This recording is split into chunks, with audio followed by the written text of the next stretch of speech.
Halo teman-teman pejuang PTN 2021, gimana kabarnya hari ini? Semoga masih sehat dan juga masih semangat nih buat ngejar PTN impian 2021. Gimana kesan-kesannya kemarin setelah ngerjain tryout 1 dari Dokter Ganesha? Menantang, makin optimis, atau makin deg-degan nih? Ternyata banyak banget yang belum dimengerti.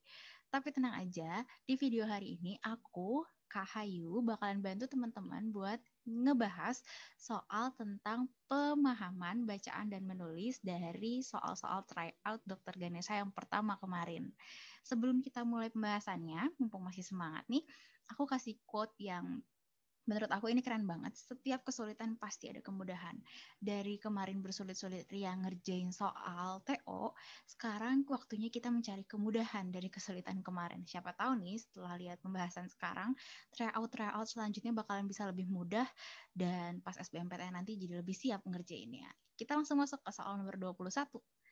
Di soal nomor 21 ini, kita lihat ada wacana yang sebenarnya nggak terlalu panjang. Ini cuma satu paragraf yang terdiri dari 11 kalimat. Kalau teman-teman nemu soal yang diawali dengan bacaan kayak gini, teman-teman jangan langsung baca bacaannya, tapi teman-teman baca dulu soalnya. Karena kadang atau ada beberapa tipe soal yang kita tuh nggak perlu baca bacaannya, tapi kita hanya perlu lihat soalnya. Karena dari lihat soalnya aja kita udah bisa identifikasi. Daripada lama-lama baca, kita langsung lihat aja di soal nomor 21. Berdasarkan paragraf tersebut, kalimat tidak efektif ditunjukkan pada kalimat berapa. Berarti ini lagi ngomongin kalimat efektif. Karena pilihannya udah spesifik nih, kalimat 2, kalimat 3, kalimat 2, dan kalimat 4, kita langsung aja identifikasi kalimat-kalimat yang ada di pilihan. Nah, jawaban yang benar itu adalah kalimat 6 dan 7. Kenapa kalimat 6 dan 7?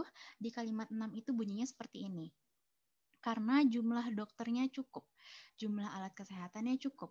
Ruangan rawat inap bisa ditambah hingga 100 ruangan, ujar Wakil Menteri Kesehatan. Kalimat ini tuh tidak efektif karena ada yang tidak hemat di sini, nggak sesuai dengan kaidah kalimat majemuk. Ini berkali-kali disebut nih, cukup, jumlah alat kesehatannya cukup. Kenapa nggak kita gabungin aja dengan preposisi dan? Jadi, karena jumlah dokter dan alat kesehatannya cukup, ruang rawat inap bisa ditambah hingga 100 ruangan. Kita tinggal tambahin preposisi dan dia menjadi kalimat efektif. Jadi kalimat 6 ini tidak efektif. Nah, kalau kalimat 7 nggak efektifnya karena ada penggunaan konjungsi yang berlebihan. Kalau teman-teman udah lihat di satu kalimat pakai jika, maka nggak perlu pakai kata maka. Jadi, kalau mau pakai jika, kalimatnya jadi jika dilakukan penambahan ruang rawat inap, cukup pakai koma, jumlah perawat perlu ditambah. Atau kalau teman-teman nggak pakai jika, bisa dengan dilakukan penambahan ruang rawat inap, maka jumlah perawat perlu ditambah.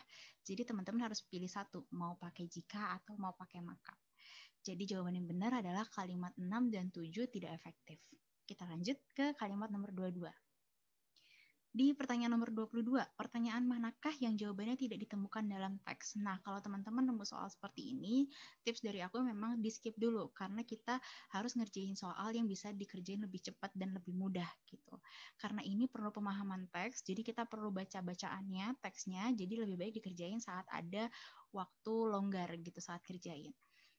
Kita bahas langsung soalnya, pertanyaan manakah yang jawabannya tidak sesuai dalam teks tersebut? Jawaban yang benar adalah yang D. Mengapa libur panjang menyebabkan lonjakan kasus aktif COVID-19? Kenapa, Kak? Karena ternyata opsi yang A itu sudah terjawab di kalimat 2. Opsi yang A itu tujuan dari penambahan ruang rawat inap di rumah sakit. Itu sudah terjawab di kalimat 2. Kalau penambahan tempat tidur di rumah sakit itu diperlukan untuk mengatasi lonjakan kasus positif COVID-19 di masa libur panjang. Sedangkan opsi yang B dan E itu sudah terjawab di kalimat pertama, bahwa upaya pemerintah untuk menangani lonjakan kasus COVID-19 adalah menambah jumlah ketersediaan tempat tidur.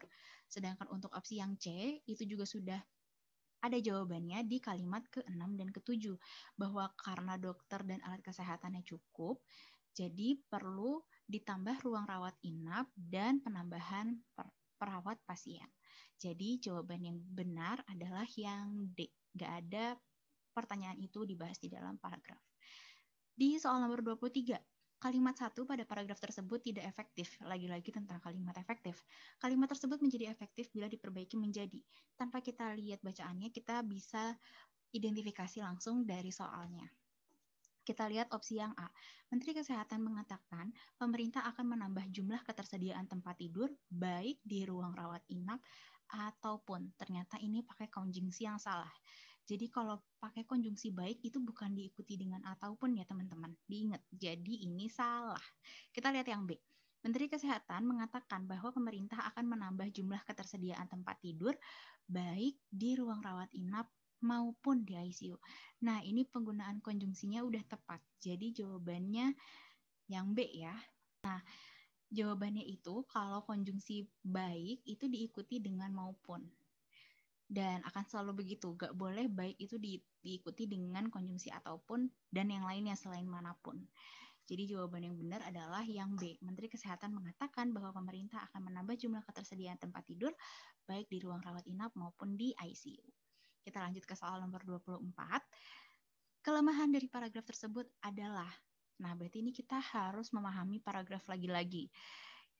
Jawabannya adalah yang C ya, kita lihat langsung ke paragrafnya kayak apa. Kalau misalnya teman-teman harus memahami paragraf dan paragrafnya itu panjang, teman-teman nggak perlu panik harus ngelihat keseluruhan. Teman-teman perlu gambaran di awal.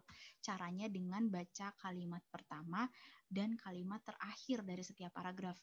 Kita coba lihat di kalimat pertama. Menteri Kesehatan mengatakan bahwa pemerintah akan menambah jumlah ketersediaan tempat tidur baik di ruang rawat inap ataupun di ICU.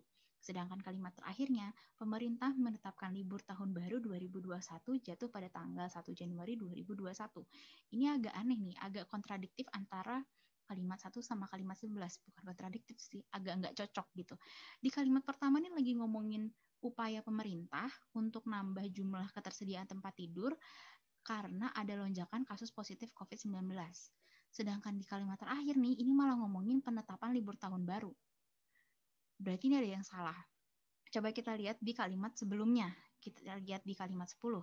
Sementara itu tanggal 28 sampai 30 Desember tidak libur sehingga masyarakat diharuskan tetap beraktivitas. Ternyata ini tetap ngomongin tentang libur juga nih. Berarti kelemahan dari paragraf tersebut adalah C. Terdapat informasi yang tidak relevan. Kita lanjut ke pertanyaan nomor 25. Kesalahan penggunaan konjungsi kalimat. Wah, ini bonus banget nih. Tadi baru aja kita bahas ada kesalahan konjungsi kalimat di kalimat pertama ya, tentang yang baik dan maupun. Jadi jawabannya yang A. Menteri Kesehatan mengatakan bahwa pemerintah akan menambah jumlah ketersediaan tempat tidur baik di ruang rawat inap ataupun di ICU. Jadi yang benar adalah baik maupun ya teman-teman, bukan baik ataupun. Kita lanjut ke soal 26. Di soal nomor 26, ini sebenarnya ada paragraf yang nggak terlalu panjang.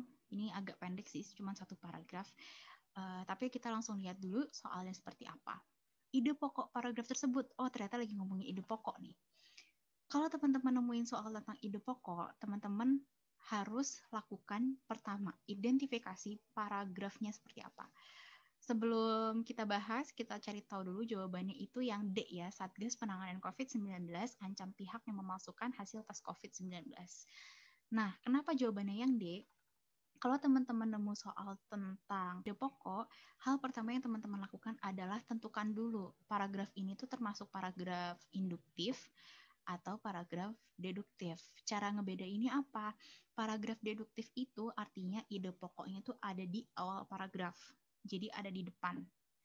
Kalau induktif itu ide pokoknya ada di akhir paragraf. Otomatis teman-teman untuk menentukan dia paragraf induktif atau deduktif tinggal baca aja kalimat awal sama kalimat akhir paragraf. Kita cobain ya. Di kalimat pertama, Satuan Tugas atau Satgas Penanganan COVID-19 ancam pihak yang memasukkan hasil tes COVID-19 dengan hukuman pidana 4 tahun penjara. Kayaknya ini kalimat utama deh, tapi kita coba bandingin sama kalimat di akhir paragraf. Apabila orang yang ternyata positif namun menggunakan surat keterangan yang palsu, akhirnya menulari mereka yang berada di kelompok masyarakat yang rentan. Nah, ini nggak bisa nih kita sebut sebagai kalimat utama. Mungkin dia lebih tepat kalau jadi kalimat penjelas, karena dia menjelaskan kalimat sebelumnya. Makanya di sini kita bisa tentukan kalau kalimat utamanya adalah di awal paragraf. Berarti paragraf ini adalah paragraf deduktif. Nah, untuk menentukan ide pokok, teman-teman tinggal lihat di kalimat utama, inti kalimatnya apa. Itulah ide pokoknya. Coba kita lihat, identifikasi unsur dari kalimat utamanya. Kalimat utamanya bunyinya seperti ini. Satuan Tugas atau Satgas Penanganan COVID-19 ancam pihak yang memalsukan hasil tes COVID-19 dengan hukuman pidana 4 tahun penjara. Yang kita perlukan untuk identifikasi unsur kalimat adalah subjek. Berarti Satgas Penanganan COVID-19 ini subjek, ancam di sini predikat, kemudian pihak yang memalsukan hasil tes COVID ini objek. Jadi kita nemu unsur subjek, predikat, dan objek. Nah, untuk tahu ide pokoknya apa, dari kalimat utama ini udah jelas bahwa ide pokoknya adalah Satgas Penanganan COVID-19, predikatnya ancam, objeknya pihak yang memasukkan hasil tes COVID-19. Jadi jawaban yang tepat adalah yang D. Kita lanjut ke soal nomor 27.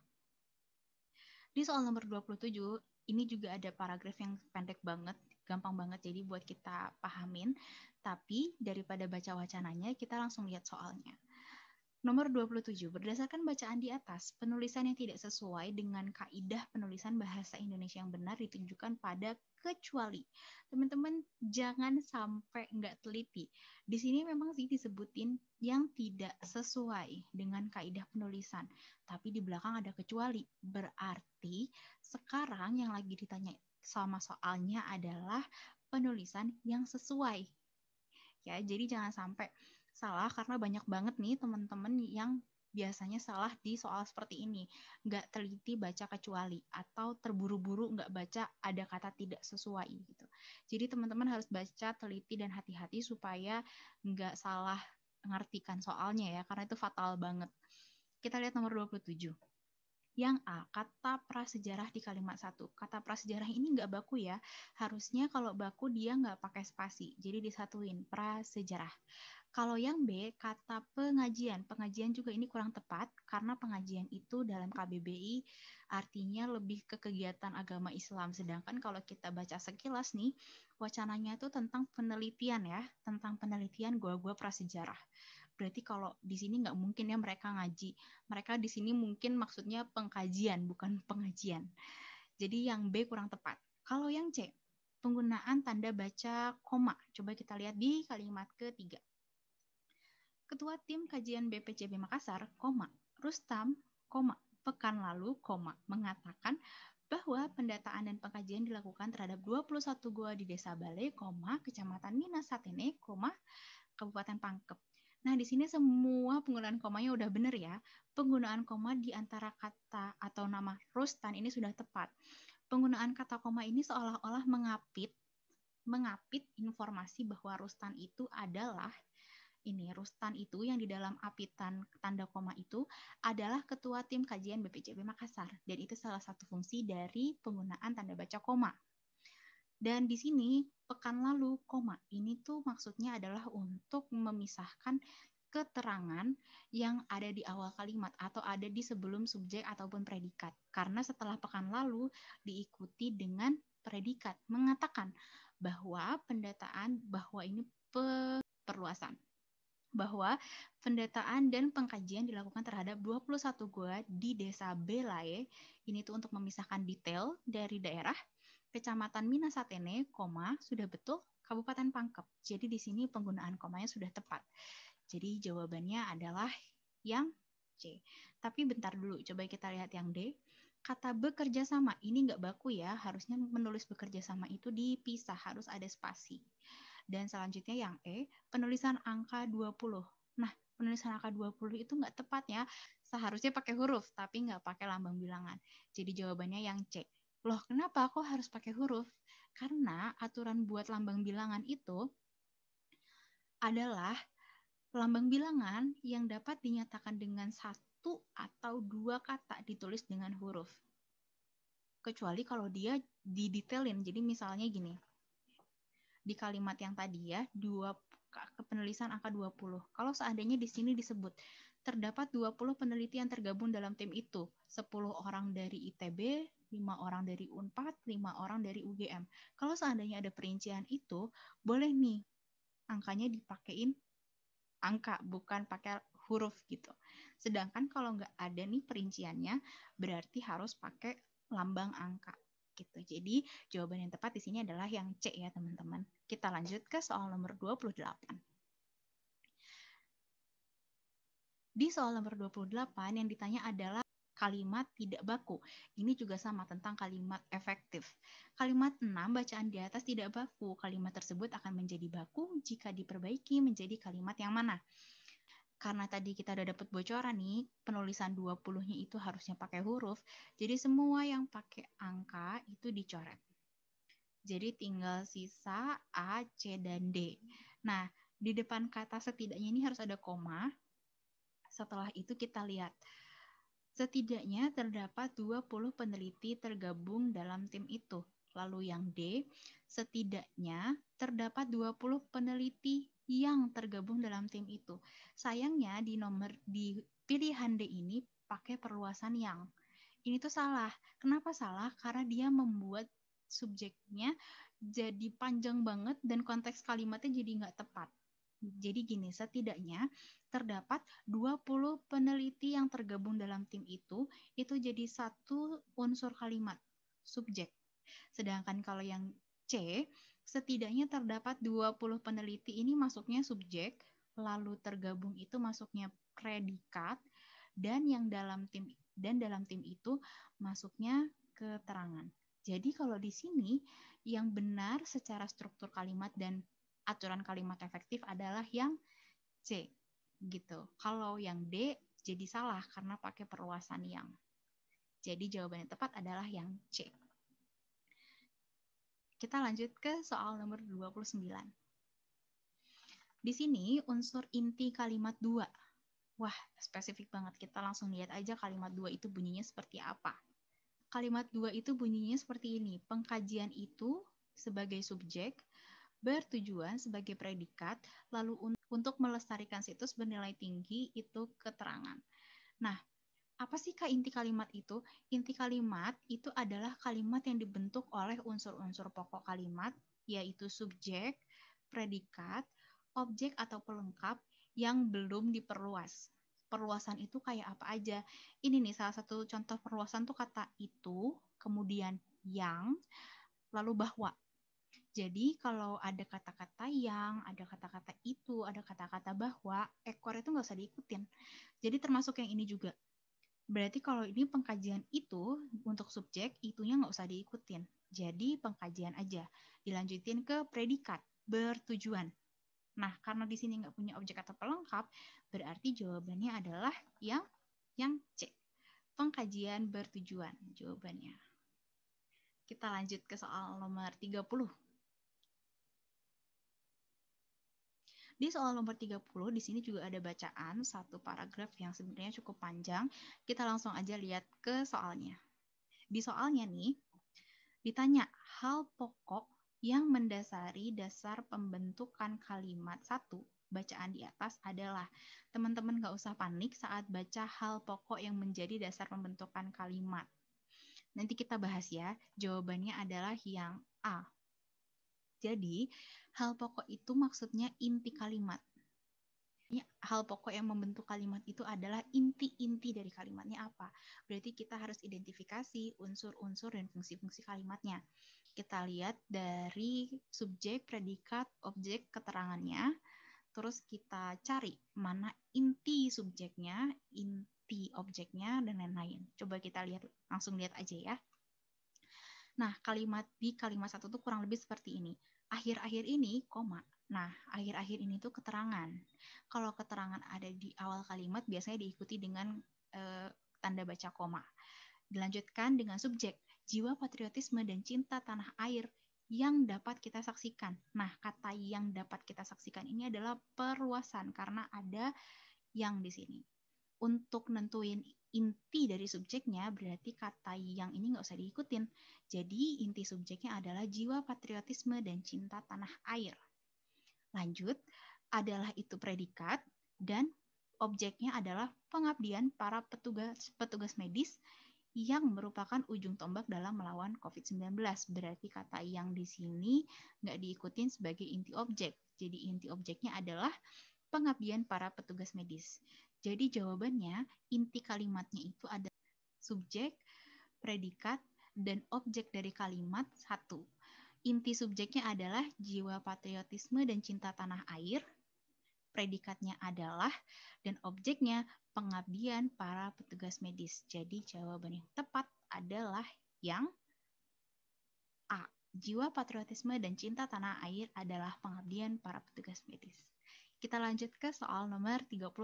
Di soal nomor 31, di sini yang diminta adalah pernyataan yang relevan dengan isi bacaan. Tips dari aku, kalau nemu soal seperti ini di skip dulu. Kita kerjain dulu soal yang lebih gampang. Karena ini perlu waktu yang cukup lama untuk kerjainnya. Karena perlu pemahaman dari isi teks. Kita tentuin satu-satu. Kita coba lihat secara logis aja ya. Yang A, perjuangan setiap upaya melawan COVID-19 adalah bentuk pertahanan dan keamanan negara yang harus didukung. Kita harus curiga dengan kata setiap upaya. Apakah di dalam paragraf itu menyebutkan segala upaya untuk melawan COVID atau enggak? Kemudian yang B, dengan adanya COVID-19, masalah pertahanan dan keamanan negara menjadi tanggung jawab petugas medis. Kayaknya ini udah nggak logis ya, dengan kita baca tanpa kita baca teksnya aja udah kayaknya nggak logis gitu. Jadi ini bisa kita eliminasi sebagai jawaban. Kemudian yang C, petugas medis adalah satu-satunya kelompok masyarakat yang menjadi patriot kemanusiaan. Kayaknya nggak bisa deh kita sebut patriot kemanusiaan untuk melawan COVID itu satu-satunya adalah petugas medis. Jadi kita eliminasi. Untuk pilihan yang D, perjuangan petugas medis dalam menangani COVID-19 adalah bentuk jiwa patriotisme dan cinta tanah air. Ini bisa jadi benar. Jadi kita keep dulu yang A sama yang D. Kita lihat yang E. Petugas medis telah menggantikan TNI dan Polri dalam mempertahankan keselamatan dan eksistensi bangsa. Wow, kayaknya ini salah banget ya. TNI dan Polri itu tetap ada, sedangkan petugas medis itu adalah komponen masyarakat. Jadi ini bisa kita eliminasi. Nggak bisa ya, petugas medis ngegantiin TNI dan Polri. Kebayang kan, tenaga medis jaga perbatasan gitu. Jadi pilihannya tinggal yang A sama yang D, dan jawaban yang tepat adalah yang D. Kenapa bukan yang A, Kak? Karena ternyata yang A itu kurang relevan, karena sebenarnya ide pokok dari paragraf tersebut adalah perjuangan petugas medis dalam melawan COVID-19. Dan nggak disebutin ada upaya-upaya lain.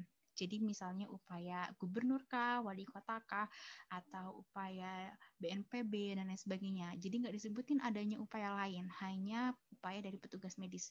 Jadi nggak bisa nih dipertanggungjawabkan kata setiap atau seluruh upaya. Jadi jawabannya yang D. Kita lanjut ke soal nomor 32. Di soal nomor 32, lagi-lagi yang ditanya ide pokok. Memang ide pokok tuh sering banget ditanya di SBMPTN. Dan paragraf itu panjang-panjang, jadi tricky banget. Tapi tenang aja, kita punya trik-trik khusus nih. Gagasan pokok berarti yang ditanya ide pokok. Hal pertama yang harus dilakuin adalah tentuin dia paragraf induktif atau deduktif. Kalimat utamanya ada di awal paragraf atau di akhir paragraf. Kita coba lihat paragrafnya ya. Di kalimat 1 disebutnya, akhir-akhir ini jiwa patriotisme dan cinta tanah air yang dapat kita saksikan adalah pengabdian para petugas medis yang merupakan ujung tombak dalam melawan COVID-19. Ini bisa jadi kalimat utama, tapi kita coba bandingkan dengan kalimat terakhir. Sedangkan TNI dan Polri beserta komponen masyarakat lainnya menjadi kekuatan pendukung. Kita harus curiga dengan kata sedangkan. Ini nggak bisa kita sebut sebagai kalimat utama, karena kalimat ini sedang membandingkan kalimatnya dengan kalimat sebelumnya.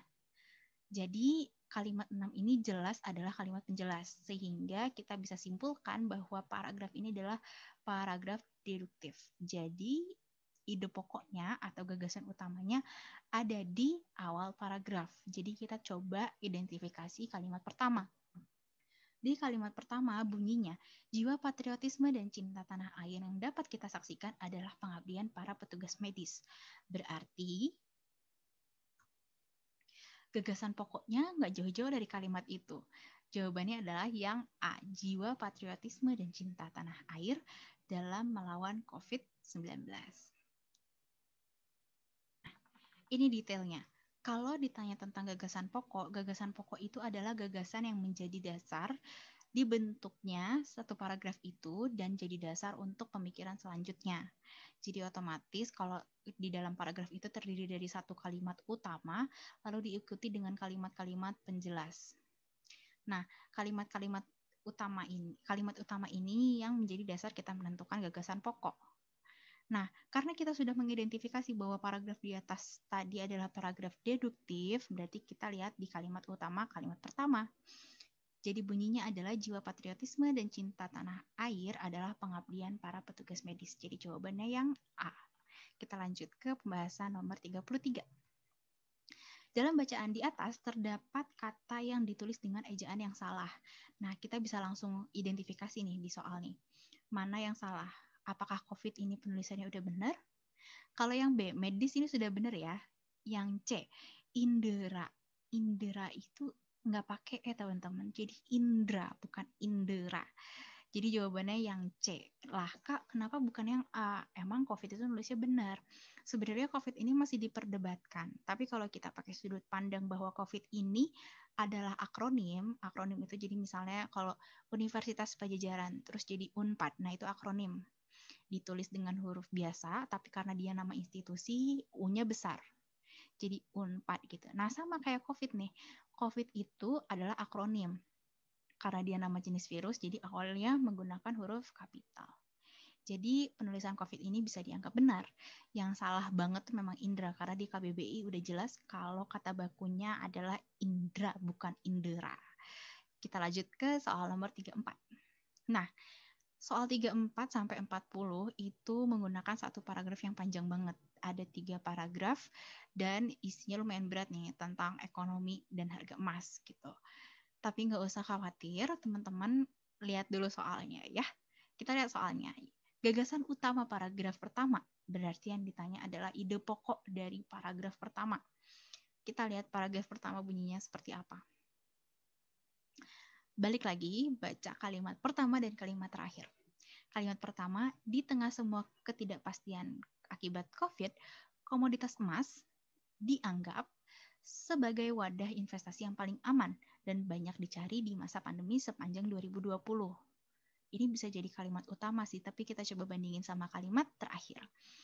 Setelah itu, harga emas terus meningkat sejalan dengan semakin meluasnya penyebaran COVID-19. Nah, karena ada kata setelah itu, berarti dia lagi ngejelasin kalimat sebelumnya. Otomatis dia itu kalimat penjelas, bukan kalimat utama. Kalimat utamanya berarti di sini, di awal kalimat. Nah, kita tinggal tentuin nih, gagasan utama dari kalimat pertama ini apa. Berarti ini lagi ngomongin komoditas emas dianggap sebagai wadah investasi yang paling aman di masa pandemi sepanjang 2020. Kita lihat opsinya, mana yang paling mendekati kalimat utama, dan jawabannya adalah yang A, komoditas emas sebagai wadah investasi yang paling dicari di masa pandemi.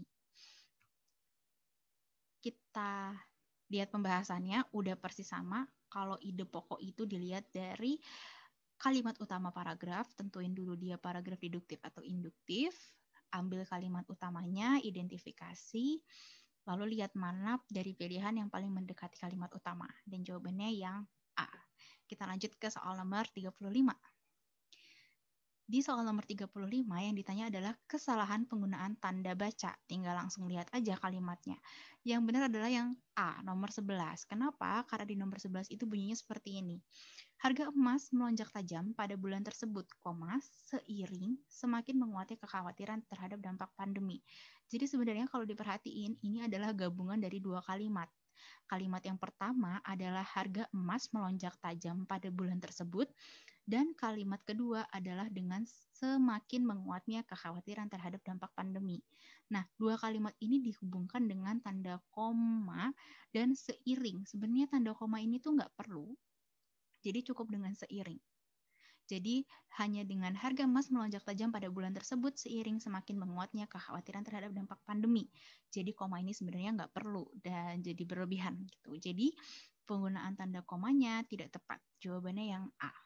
Kita lanjut ke soal selanjutnya. Di nomor 36. Apa judul yang tepat untuk teks tersebut? Teman-teman nggak perlu panik, biasanya memang judul itu kita perlu memahami keseluruhan isi teks. Tapi kita punya trik nih, gimana caranya supaya mengerti isi teks hanya dengan cara yang singkat. Untuk bisa ngerti garis besar dari satu paragraf itu, kita pakai metode yang sama. Baca kalimat di awal paragraf dan kalimat akhir paragraf. Karena ini ada 3 paragraf, otomatis kita cuma perlu baca 6 kalimat. 2 kalimat, yaitu kalimat pertama dan kalimat terakhir di paragraf ke-1, kalimat pertama dan kalimat terakhir di paragraf kedua, dan kalimat pertama dan kalimat terakhir di paragraf ketiga. Berarti kita cukup baca 6 kalimat dan bisa ngerti seluruh isi paragraf. Kita coba ya. Pertama, di setiap semua ketidakpastian akibat COVID, komoditas emas dianggap sebagai wadah investasi yang paling aman dan banyak dicari di masa pandemi sepanjang 2020. Berarti, paragraf ini lagi ngomongin tentang emas sebagai investasi yang aman di masa pandemi. Dan di kalimat terakhir disebutin bahwa harga emas ini terus meningkat sejalan dengan semakin meluasnya penyebaran COVID yang memberikan implikasi besar pada perekonomian dunia. Berarti ini lagi ngomongin kenapa kok emas bisa jadi wadah investasi yang paling aman. Oh, ternyata karena harganya yang terus meningkat akibat pandemi COVID-19. Kita lihat di paragraf kedua, sepanjang tahun ini bahkan harga emas mencetak rekor tertinggi beberapa kali. Konsisten, ini juga masih ngomongin harga emas yang naik. Dan di kalimat terakhir di paragraf kedua, hal itu dipicu oleh keputusan otoritas Tiongkok untuk mengambil alih konsulat AS di kota Chengdu untuk merespons perintah pemerintahan Trump menutup konsulat Tiongkok di Houston. Wah, ini ada urusan geopolitik nih berarti nih. Berarti kurang lebih ini lagi ngejelasin tentang salah satu alasan kenapa harga emas bisa naik. Coba kita lihat di kalimat tengahnya ya. Harga emas melonjak tajam pada bulan tersebut seiring semakin menguatnya kekhawatiran terhadap dampak pandemi terhadap perekonomian. Oh, di tengah lagi ngomongin tentang harganya tetap naik karena pandemi gitu. Jadi konsisten nih, masih ngomongin tentang emas yang harganya naik karena pandemi. Kita lihat di paragraf ketiga. Kalimat pertamanya, harga emas pun kembali mencetak rekor. Tetap ngomongin harga emas naik. Dan di kalimat terakhir, ia juga menyebutkan emas menjadi investasi yang menguntungkan karena diperkirakan bisa tembus 2.000 US dollar per ounce lagi pada 2021, bahkan 2.300 US dollar atau 2.400 US dollar di tengah perekonomian global yang dipenuhi hutang akibat pandemi. Berarti ini juga lagi ngomongin harga emas yang tetap naik karena kekacauan atau krisis perekonomian global, jadi harga emas tetap naik nih di 2021. Intinya adalah semua ngomongin bahwa emas itu memang salah satu investasi yang pantas paling dicari karena harganya yang terus naik di tengah perekonomian yang makin parah. Nah, karena kita udah tahu nih inti dari bacaannya seperti itu, kita bisa langsung identifikasi judulnya apa. Nah, sebelum teman-teman ribet-ribet mikirin judul kalimat itu harus dari pemahaman, lihat dulu penulisannya udah bener atau belum. Jangan-jangan penulisannya salah meskipun judulnya udah bagus gitu. Kita lihat. Peningkatan harga emas selama masa pandemi. Semuanya udah diawali dengan huruf kapital. Ingat ya teman-teman, kalau judul itu harus diawali dengan huruf kapital. Kecuali preposisi dan konjungsi. Kita cari nih di B. Ada nggak preposisi ini? Ada preposisi di. Nggak perlu pakai huruf kapital. Jadi ini penulisannya udah benar. Yang C. Dampak pandemi terhadap. Wah, terhadap ini preposisi nih. Dia pakai T besar. Berarti salah. Kita bisa eliminasi. Terus buat yang D, dampak pandemi terhadap keuangan negara dunia. Penulisannya udah bener nih, terhadap itu yang bener pakai T kecil. Dan yang E, emas sebagai S-nya udah kecil, investasi paling diburu di D-nya udah kecil. Pintar. Jadi jawabannya adalah yang E, teman-teman. Emas sebagai investasi paling diburu di masa pandemi. Kenapa yang E? Kalau yang A, peningkatan harga emas selama masa pandemi itu juga bisa. Tapi sayangnya ide pokoknya tadi apa coba? Ide pokoknya adalah emas sebagai investasi paling dicari di masa pandemi. Jadi daripada capek-capek nih, kalau kita nentuin harga emas meningkat belum tentu. Jangan-jangan di tengah paragraf tadi ada tuh ditulis kalau emas itu harganya turun. Jadi hati-hati juga nih kalau ngomongin tentang data peningkatan atau penurunan. Kalau yang B, penyebab terus naiknya harga emas, belum tentu yang disebutin selalu penyebab. Yang C udah jelas salah, yang D dampak pandemi terhadap keuangan negara dunia. Sepertinya ini nggak ngomongin keuangan negara, ini lebih ngomongin tentang harga emas gitu. Nah, selain hal-hal tadi, kalau misalnya judul itu teman-teman harus perhatikan 3 aspek ini, relevan, provokatif, dan logis. Dia harus relevan sesuai dengan isi paragraf, dia harus provokatif. Jadi bikin kita tuh ngelihat judulnya aja pengen baca artikelnya gitu, kayak media-media zaman sekarang.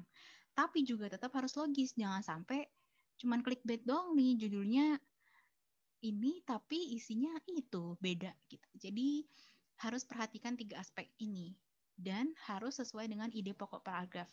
Jangan sampai ide pokoknya apa, judulnya apa gitu, karena ide pokok itu kan gagasan utama ya, hal yang mendasari dibuatnya teks, yang mengarahkan teks gitu. Jadi mirip-mirip lah sifatnya dengan judul. Dan biasanya diawali dengan huruf kapital kecuali preposisi dan konjungsi. Setelah itu, teman-teman baru pahami keseluruhan teks dengan membaca kalimat-kalimat utama dan tadi plus kalimat terakhir di tiap paragraf gitu. Jadi, teman-teman bisa mengerti isi paragrafnya dengan cara yang lebih cepat dibanding dengan baca dari awal sampai akhir. Jadi, jawaban yang tepat tadi yang E ya. Kita lanjut ke soal nomor 37. Di soal nomor 37, tujuan utama penulisan teks tersebut adalah, wah nih yang ditanya tujuan utama nih. Jawabannya adalah yang C, menjelaskan alasan emas menjadi komoditas investasi paling aman di masa pandemi.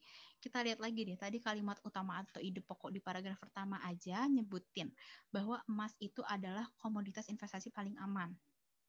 Dan kemudian sepanjang paragraf itu dijelasin alasannya kenapa emas itu dianggap paling aman di masa pandemi. Ternyata karena harganya naik terus. Nah, jadi jawaban yang benar adalah yang C. Kenapa bukan yang A, B, D, atau E? Kalau yang A, topik paragraf ini bukan cuma tentang faktor yang mempengaruhi harga emas dunia, tapi lebih tepatnya, kenapa emas itu jadi komoditas investasi yang paling dicari. Untuk yang B itu membuktikan bahwa emas menjadi komoditas investasi paling menguntungkan di dunia. Sedangkan kalau kita nyebutin paling menguntungkan di dunia, kita harus sebutin komoditas investasi yang lain selain emas. Contohnya saham, obligasi, dan lain sebagainya. Kita lihat opsi yang D, harga emas di pasar dunia pada 2020 itu tidak terus naik. Karena di kalimat 18 harga emas itu disebutkan sempat turun karena ada info kalau penemuan vaksin itu ditemukan. Jadi karena ada isu-isu vaksin ditemukan, harga emas sempat turun. Jadi kalau opsi D tadi yang menyebutkan bahwa fenomena terus naiknya harga pasar itu, harga emas itu kurang tepat karena harga emas sempat turun. Kemudian yang E, karena memaparkan harga emas tiap bulan itu lebih kayak laporan ya, bukan artikel gitu. Jadi jawaban yang paling tepat adalah yang C. Kita lanjut ke soal 38. Di soal nomor 38, apa simpulan isi teks tersebut? Nah, simpulan itu nggak jauh-jauh dari ide pokok. Kita langsung aja ke jawabannya. Jawabannya yang A. Kenapa yang A? Karena teman-teman, simpulan itu adalah jawaban dari ide pokok. Kalau kita udah tahu ide pokoknya apa, kita bisa tahu simpulannya apa. Simpulan itu adalah jawaban dari gagasan pokok paragraf. Nah, karena ide pokoknya adalah emas menjadi investasi paling dicari di masa pandemi, kita harus cari tahu kenapa kok emas paling dicari di masa pandemi. Dan ternyata alasannya adalah karena harga emas meningkat akibat krisis keuangan secara global. Otomatis kesimpulan yang tepat adalah emas menjadi investasi yang dicari karena harga emas meningkat akibat krisis keuangan secara global. Jadi kalau di opsi, jawaban yang paling tepat adalah yang A.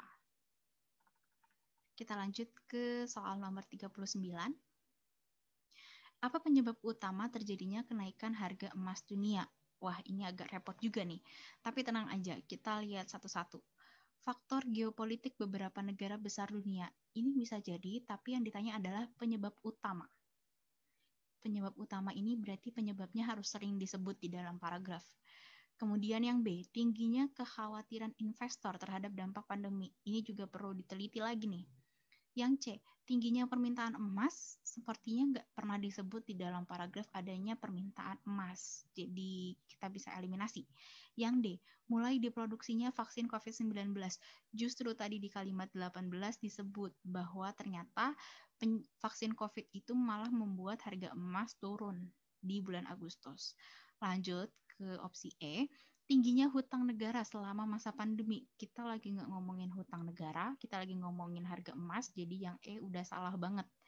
Jadi jawabannya bisa antara A dan B. Dan jawaban yang tepat adalah yang B. Kenapa? Karena ternyata penjelasan kekhawatiran masyarakat terhadap dampak pandemi ini disebut 5 kali di dalam paragraf. Di kalimat 3, 5, 11, 16, dan 24. Masyarakat itu khawatir dengan dampak pandemi terhadap perekonomian. Jadi masyarakat, karena yang beli emas itu masyarakat ya, jadi kita bisa bilang investor emas itu masyarakat. Jadi karena banyak masyarakat yang takut nih sama kondisi atau dampak dari pandemi terhadap perekonomian, mereka lebih milih invest dibanding membelanjakan uang. Makanya harga emas naik. Jadi jawaban yang tepat adalah yang B ya, tingginya kekhawatiran investor terhadap dampak pandemi. Faktor geopolitik itu cuma disebut sekali doang di akhir paragraf 2 itu doang. Nggak dijelasin lagi gitu. Sedangkan yang kekhawatiran investor terhadap dampak pandemi ini dijelasin terus-menerus gitu dari paragraf 1 sampai paragraf akhir. Jadi jawabannya yang B. Kita lanjut ke nomor 40, nomor terakhir. Pernyataan di bawah ini tidak sesuai dengan paragraf, kecuali coba kita analisis satu-satu. Emas menjadi komoditas investasi paling menguntungkan karena harganya yang terus mengalami kenaikan dibandingkan dengan investasi lainnya. Aduh, ada kata dibandingkan investasi lainnya. Sayangnya di paragraf tuh nggak disebutin loh ada investasi-investasi lain. Jadi kita nggak bisa ngebandingin investasi emas dengan investasi yang lain. Kayak misalnya investasi saham, obligasi, atau yang lain. Jadi ini nggak bisa kita anggap benar ya, nggak bisa jadi pilihan. Yang B, emas menjadi investasi paling aman di masa pandemi karena harganya terus meningkat akibat krisis keuangan global. Ini bisa jadi sih karena mirip-mirip dengan ide pokok ya. Emas paling aman karena harganya terus di masa pandemi harganya naik akibat krisis keuangan global. Oke, ini bisa jadi pilihan. Yang C, situasi geopolitik negara adidaya paling menentukan kondisi harga emas di dunia. Emang sih kalau negara adidaya bikin ramai-ramai itu emang bikin repot semua orang. Tapi sayangnya situasi geopolitik ini nggak disebut sering-sering nih dalam paragraf, kayak cuman sepercik aja. Jadi ini nggak bisa dianggap sebagai alasan yang paling menentukan harga emas gitu. Jadi ini nggak bisa dianggap sebagai pilihan. Yang D, harga emas terus meningkat dari bulan ke bulan selama 2020. Nah, kita harus perlu buktiin nih, terus meningkat dari bulan ke bulan. Berarti dari Januari sampai Desember 2020 harga emas harus naik. Sayangnya di bulan Agustus itu disebutinnya di kalimat 18 di paragraf ketiga. Bahwa, nah di kalimat 18 paragraf ketiga. Bahwa perlahan harga emas turun setelah muncul kabar seputar penemuan vaksin. Jadi justru karena vaksin ditemukan, harga emas tuh jadi turun. Makanya otomatis di 2020 harga emas dari bulan ke bulan itu nggak terus-terusan naik. Jadi yang D ini bisa kita bantah ya, ini salah. Dan yang E, investasi emas tidak dapat menjanjikan keuntungan karena kondisi keuangan 2021 yang masih belum terprediksi. Sayang banget padahal tadi kita habis ngomongin di kalimat akhir paragraf ketiga, kalau di 2021 emas itu bakalan tetap jadi investasi yang menguntungkan karena harganya tetap naik dan bahkan akan terus naik karena makin banyak hutang-hutang di negara seluruh dunia gitu. Jadi perekonomian global tuh masih kolaps, masih berantakan gitu. Jadi opsi yang E kita bisa sebut salah. Nah, berarti kandidatnya nih tinggal yang B nih. Jadi jawaban yang tepat adalah yang B. Oke, udah sampai nih di akhir pembahasan. Dan sebelum aku tutup, aku mau kasih satu quote yang menurut aku bagus banget. Kamu hanya gagal jika berhenti berusaha. Jadi aku mau pesan sama teman-teman semua untuk tetap terus berjuang. Jangan sampai berhenti latihan soal. Kalau aku bisa kasih tips nih, minimal teman-teman latihan soal paling sedikit 20 soal untuk tiap bahasan SBMPTN. Kenapa harus 20? Karena ya teman-teman harus latihan ratusan soal sebelum teman-teman siap menghadapi SBMPTN. Bahkan banyak banget loh orang-orang yang merasa bahwa meskipun udah latihan ratusan soal, tuh masih belum lancar ngerjain SBMPTN. Jadi teman-teman harus nabung dari sekarang nih, banyakin lagi drilling soal lagi, dan terus ikutin TO-TO di Dr. Ganesha supaya teman-teman bisa terlatih ngerjain soal SBMPTN. Semakin banyak soal yang dikerjain, semakin siap juga teman-teman untuk menghadapi SBMPTN. Dan jangan lupa, nggak cuma ikhtiar belajar doang, tapi tetap harus berdoa, karena mau nggak mau sedikit banyak keberhasilan kita juga karena doa dan restu dari Tuhan. Dan yang terakhir, tetap terus tebar kebaikan, karena kita nggak pernah tahu sekecil apapun kebaikan yang kita lakukan dengan ikhlas itu bisa bantu kita untuk meraih kesuksesan dan lolos SBMPTN. Jadi tetap terus positif, tetap tebar kebaikan, dan tetap terus semangat, karena meskipun SBMPTN ini udah bentar lagi, tapi teman-teman gak boleh down dan harus terus saling menguatkan sama teman-temannya supaya bisa bareng-bareng nih raih PTN Impian 2021. Nah, sampai ketemu lagi di TO Dr. Ganesha selanjutnya. Dadah!